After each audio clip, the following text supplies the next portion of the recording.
Salam sehat sejahtera pemirsa setia Mata Ketiga. Hari ini kita akan berbagi tips mengatasi rasa cemas ala Warren Buffett.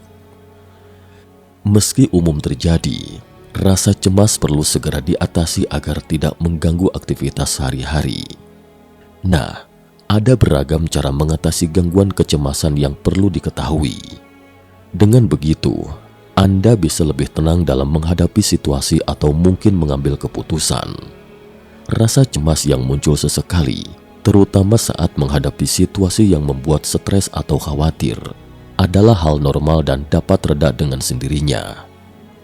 Namun jika rasa cemas sering muncul tanpa sebab yang jelas, berlebihan, dan sulit hilang atau berlangsung dalam waktu lama, bisa jadi itu disebabkan oleh gangguan kecemasan. Lantas, apa itu gangguan kecemasan dan adakah cara mengatasi gangguan kecemasan yang bisa dilakukan secara mandiri? Beragam cara mengatasi gangguan kecemasan. Gangguan kecemasan ada bermacam-macam, mulai dari gangguan kecemasan menyeluruh, serangan panik hingga fobia. Meski masing-masing gangguan kecemasan memiliki karakteristik yang berbeda, secara umum kondisi ini dapat ditangani dengan psikoterapi dan obat-obatan. Salah satu bentuk psikoterapi yang paling umum dilakukan adalah terapi perilaku kognitif. Melalui terapi ini, penderita akan diarahkan ke cara berpikir, bereaksi, dan berperilaku yang dapat membantunya mengurangi gejala kecemasan. Selain dengan obat-obatan dan psikoterapi, ada beberapa cara sederhana yang dapat dilakukan secara mandiri dan telah terbukti dapat mengurangi gejala gangguan kecemasan yang muncul, yaitu 1. Menarik napas dalam. Saat menarik napas dalam-dalam, tubuh menjadi lebih rileks dan aktivitas saraf penyebab kecemasan di otak dapat berkurang. Ada pula teknik pernapasan yang bisa Anda lakukan sebagai cara mengatasi gangguan kecemasan. Caranya, tarik napas selama 4 detik, kemudian tahan selama 7 detik, lalu lepaskan kembali perlahan-lahan dalam 8 detik. Lakukan beberapa kali hingga pikiran lebih tenang. 2. Memusatkan pikiran pada aktivitas yang dijalani. Ketika merasa cemas, fokus Anda akan terganggu. Jika ini terjadi, cobalah untuk kembali fokus pada hal yang akan dilakukan. Misalnya jika ada jadwal membersihkan rumah, lakukanlah. Jika ada jadwal berkumpul dengan teman-teman, pergilah. Duduk diam tanpa melakukan apapun dan hanya fokus pada kekhawatiran tentang hal-hal yang mungkin terjadi, justru akan memperburuk rasa cemas.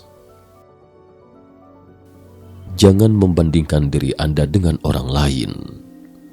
Ada yang sudah lulus perguruan tinggi pada usia 22 tahun, tetapi menunggu 5 tahun baru mendapatkan pekerjaan yang ideal. Ada yang menjadi CEO pada usia 25 tahun, tapi meninggal pada usia 50 tahun. Sebaliknya ada yang menjadi CEO pada usia 50 tahun dan hidup sampai usia 90 tahun. Ada juga yang masih lajang, juga ada yang sudah menikah. Mantan Presiden AS Barack Obama pensiun pada usia 55 tahun dan Trump baru menjadi Presiden AS pada usia 70 tahun. Setiap orang di dunia memiliki zona waktu pengembangannya sendiri. Ada yang sekilas tampak berjalan di depan Anda, ada juga yang sekilas tampak berjalan di belakang Anda. Tetapi pada kenyataannya, setiap orang memiliki langkahnya sendiri di zona waktu masing-masing individu. Tak perlu iri hati atau menertawakan mereka, karena mereka berada di zona waktu mereka sendiri. Begitu juga Anda. Jangan biarkan siapapun mengganggu irama hidup Anda. Hidup adalah tentang menunggu saat yang tepat untuk bertindak. Jadi santai saja. Anda tidak terbelakang, tapi juga bukan yang terdepan. Hidup telah mengatur untuk Anda di zona waktu Anda sendiri. Semuanya berada di waktu yang tepat. Tak perlu membandingkan diri kita dengan orang lain. Percayalah, kereta yang berbeda menuju ke arah yang lebih baik. Ada yang ke laut, ada yang ke sungai, juga ada yang ke gunung. Semua ini adalah panorama yang indah. Tak perlu selalu memikirkan apakah orang lain jauh lebih hebat dari Anda, karena menjadi diri sendiri adalah hal yang paling utama. Jika secara membabi buta hidup di dunia orang lain, Anda akan kehilangan jati diri Anda sendiri. Ibarat sepotong pakaian, setiap orang merasa beda saat mengenakannya, dan Anda paling tahu pakaian mana yang paling cocok untuk Anda. Bill Gates pernah berkata, "Jangan membandingkan diri sendiri dengan orang lain, karena itu adalah menghina diri sendiri." Jangan takut gagal, karena Anda belum berusaha untuk membuat diri Anda sukses. Ketika Anda merasakan diri Anda berada dalam pusaran emosi membandingkan diri Anda dengan orang lain, segera tanyakan pada diri sendiri, apa tujuan saya? Misalnya, tujuan Anda adalah belajar bahasa Jepang dan menjadi seorang penerjemah. Nah, Anda tidak perlu membandingkan dengan orang lain dan tidak perlu harus menjadi yang lebih superior dari orang-orang di semua bidang. Anda hanya perlu fokuskan diri pada bahasa Jepang dan mendekati tujuan Anda selangkah demi selangkah. Apakah kualitas kita jauh lebih rendah dari rekan sebaya? Nyatanya, kita masing-masing berbeda dan mimpi akan membuat setiap orang bersinar secara tidak sama. Fokus pada apa yang perlu dilakukan sekarang. Ada sepenggal dialog dalam film Kung Fu Panda. Kamu selalu merasa cemas dan terlalu mengkhawatirkan masa depan. Kemarin adalah sejarah, besok adalah misteri. Hanya hari ini adalah hadiah dari Tuhan. Hargai hari ini seperti anugerah dari Tuhan itu. Yesterday is history. Tomorrow is a mystery. But today is a gift. That is why it is called the present. Kita akan menjadi depresi jika selalu hidup di masa lalu. Lingkungan hidup kita penuh dengan kebisingan. Berbagai platform informasi, TikTok, IG, dan Facebook bersaing untuk menarik perhatian kita, membuat perhatian kita selalu melompat ke hal yang berbeda. Jadi langkah pertama untuk hidup di saat ini adalah menenangkan otak, kosongkan pikiran Anda, dan rasakan saat ini dengan sepenuh hati. Jauhi ponsel saat bangun tidur. Coba bayangkan kembali, apa hal pertama yang Anda lakukan saat baru bangun tidur? Apakah meraba-raba mencari ponsel dengan mata kuyu, kemudian berselancar dulu di Facebook atau IG, dan membalas pesan teman? Jika kebiasaan ini sudah tidak asing bagi Anda, maka Anda tidak sendiri. Karena lebih dari 60% pengguna ponsel mengatakan mereka akan meletakkan ponsel mereka di tempat yang mudah diraih saat mereka bangun.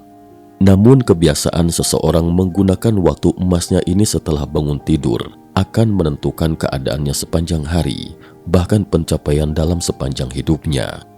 Asal tahu saja, kebiasaan yang dilakukan ketika bangun di pagi hari adalah menggesek ponsel dan menerima bombardir informasi di dalamnya.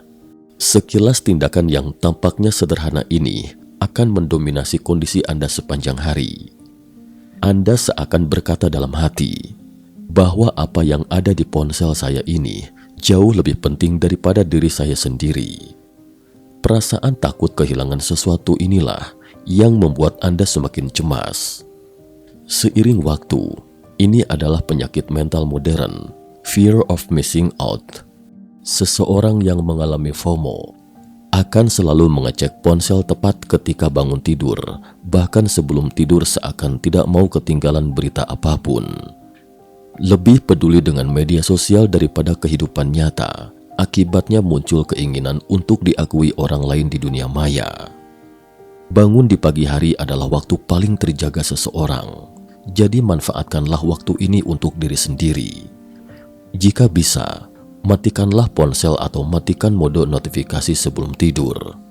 Hal ini akan memastikan kualitas tidur Anda di malam hari dan tidak akan merasa cemas karena ternyata banyak pesan yang belum dibaca.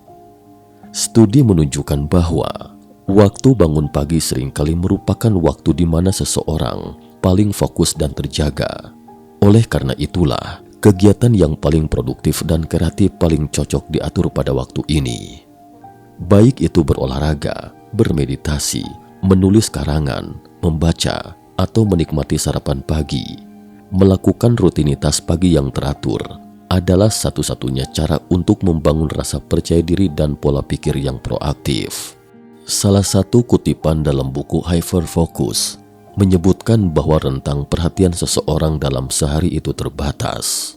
Energi perhatian ini cenderung habis setelah seharian dikonsumsi. Hyperfocus merupakan buku kedua Chris. Buku ini masih berhubungan erat dengan cara hidup yang produktif.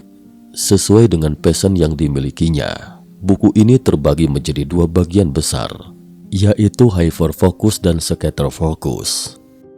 Hyperfocus berbicara bagaimana agar pikiran kita dalam selang waktu tertentu dapat fokus melakukan satu pekerjaan yang penting. Dengan Hyperfocus, kita akan mampu menyelesaikan pekerjaan penting yang sulit dengan waktu yang lebih singkat, sehingga produktivitas kita akan meningkat. Meditasi untuk mengatasi stres.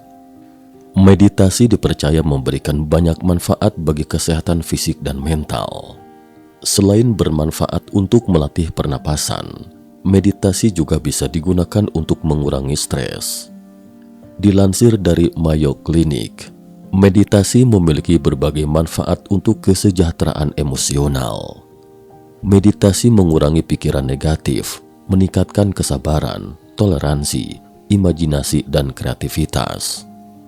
Selain itu, meditasi juga dikaitkan dengan berbagai peningkatan fungsi organ tubuh, mulai dari pernapasan, tekanan darah, hingga sistem pencernaan.